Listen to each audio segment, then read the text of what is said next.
Hello friends, आइए सीखें barcode कैसे बनाते हैं। तो कोरल में बारकोड बनाना बड़ा ही आसान होता है। इसके लिए आपको बस एडिट मेनू में जाके यहाँ पे ये लिखा है इंसर्ट बारकोड, आप इस पे क्लिक कीजिएगा तो ये बारकोड की एक विंडो आपके सामने ये खुल जाएगी।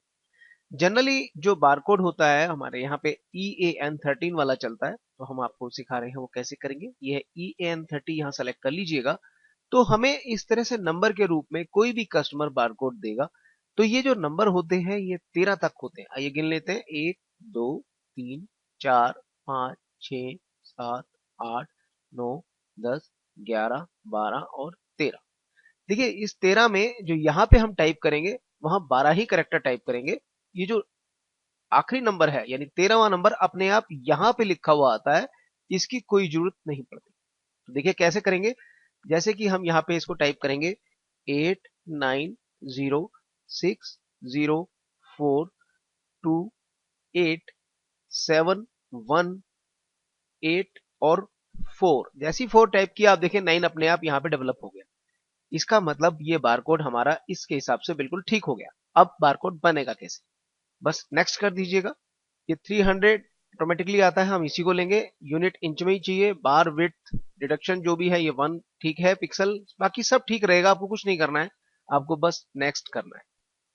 यहाँ पे आप चाहें तो फोन्ट्स बदल सकते हैं, लेकिन हमें इसकी भी जरूरत नहीं है, जैसा है वैसे ही रहने देंगे क्योंकि कोरल हमारे लिए सारे काम अपने आप ही कर रहा है। तो बस फिनिश कर दीजिए। देखिए बीचों बीच बार कोड बन गया। लेकिन ये जो बार कोड है ये अभी हमारे लिए यूजेबल नहीं है। प्रिंटिंग के हिसाब से इस पे काम नहीं हो पाएगा, तो हमें अब एक काम और करना पड़ेगा। क्योंकि ना देखिए, जैसे कि मान लीजिए अभी बारकोड में कोई गलती हो जाए और उसको आप ठीक करना है, आप यहाँ पे क्लिक कीजिएगा और ये बारकोड की विंडो फिर से खुल जाएगी।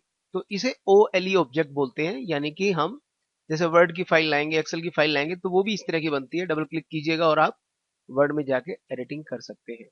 ऐसे ही इस बारकोड की एडिटिंग कर सकते हैं। पर क्योंकि ये हमारा बारकोड इसके हिसाब से कंफर्म बन गया है, अब हमें एक काम करना है। ये जो बारकोड है ये अभी प्रिंटिंग के हिसाब से कंफर्म नहीं है, यानी प्रिंटिंग इस पे अच्छी नहीं हो पाएगी।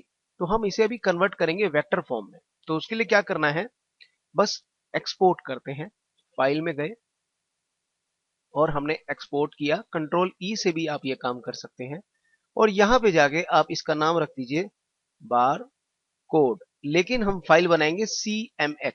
जी हाँ, जो अब एक्सपोर्ट करने वाले हैं वो हम CMX बनाएंगे और सिर्फ कोरल प्रेजेंटेशन एक्सचेंज वाली फाइल CMX।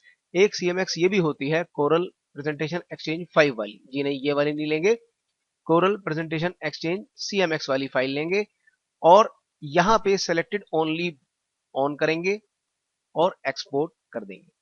ध्यान रखिएगा कि फाइल को जिस भी हमें बारकोड को एक्सपोर्ट करना है उसे सिर्फ और सिर्फ उसी को सेलेक्ट करके ये काम करेंगे। तो देखिए ये हमारा बारकोड बन गया। अब हमें इसकी जरूरत ही नहीं है, पर फिर भी आपको हम दिखाते हैं अभी फर्क।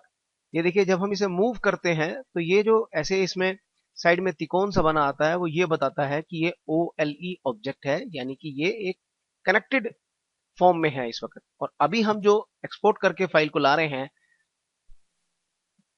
ये देखिए अब हम इंपोर्ट करके फाइल को लाएंगे जो हमने एक्सपोर्ट की थी CMX के लिए, और उसके बाद बारकोड हमारा वेक्टर हो जाएगा और उससे हम सारे काम कर सकते हैं। ये देखिए बारकोड को हम ले आए और यहाँ पे क्लिक किया। आइए देखिए इन दोनों में अंतर को देखिएगा। यहाँ पे इसके डॉट्स ये बता रहे हैं कि ये कर्व बन चुका है, जबकि ये OLE ऑब्जेक्ट था। तो इसको तो कर देते हैं डिलीट। अब हमें इस पे काम करना है। अभी इसमें भी एक काम बाकी है। ये देखिए हम एक ग्राउंड डाल के दिखाते हैं आप। यहाँ पे ये देखिए हम सेलेक्ट करते हैं सबको, तो यहाँ पे ये 46 ऑब्जेक्ट बता रहा है। इसमें ये ग्राउंड वाला जो रेक्टेंगल है वो अलग से है। आप क्या कीजिएगा, इसको सेलेक्ट करके कंट्रोल G ग्रुप कर लीजिएगा और शिफ्ट पे जब से इसे ऊपर ले आइएगा। अगर ये ऐसे ना है तो इन दोनों को एक साथ सेलेक्ट कीजिएगा, कंट्रोल G कीजिएगा और कंट्रोल U कर दीजिएगा। अब आप इसको फिर से ऐसे सेलेक्ट कीजिएगा जिससे कि नीचे का बारकोड सेलेक्ट हो जाए और शिफ्ट पे जब से ऊपर ले आइएगा। ये लेयर इफेक्ट की वजह से प्रॉब्लम होता है, तो इस तरह से आप इसका सोल्यूशन भी कर सकते हैं। तो ये बारकोड आपके पास तो आ गया। तो इसमें जो कलर है आइए देखते हैं। ये कलर RGB फॉर्म में होते हैं, हमें चाहिए है CMY के, तो हम इसे CMY के कर देते हैं। देखिए CMY के करते हैं तो सारे कलर हमारे ये ऐसे हो जाते हैं।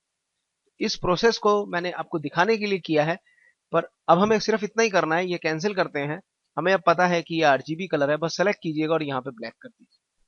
ये देखिए सब में ब्लैक हो गया और सिर्फ 100 ब्लैक आ रहा है। अब ये प्रिंटिंग पर्पस के लिए तैयार है।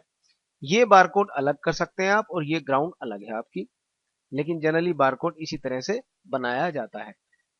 तो अब आपका ये बारकोड, इसे ग्रुप कर लीजिएगा, तैयार है किसी भी जगह पे प्रिंटिंग के लिए। और ये वेक्टर होने से ये फायदा हो गया, इसे आप कितना भी छोटा कर लें, इसकी क्वालिटी में कोई असर नहीं पड़ेगा और फिनिशिंग बराबर रहेगी। लेकिन फिर भी एक नियम है कि कम से कम 1 इंच का बारकोड होना चाहिए, वरना वो स्कैन होके काम नहीं कर पाएगा, यानी कि वो बारकोड की वर्किंग करने में असमर्थ हो सकता है। तो 1 इंच की हाइट जरूर रखी जाती है। तो इस तरह से आप बारकोड को बना सकते हैं, उसे वेक्टर में कन्वर्ट कर सकते हैं, उसके कलर को सेट कर सकते हैं, यानी टोटल ब्लैक में सेट कर सकते हैं, और उसको अपने हिसाब से बड़ा भी कर सकते हैं क्वालिटी वाइज, और प्रिंटिंग के लिए बिल्कुल परफेक्टली तैयार भी कर सकते हैं। तो इसका इस्तेमाल कीजिएगा।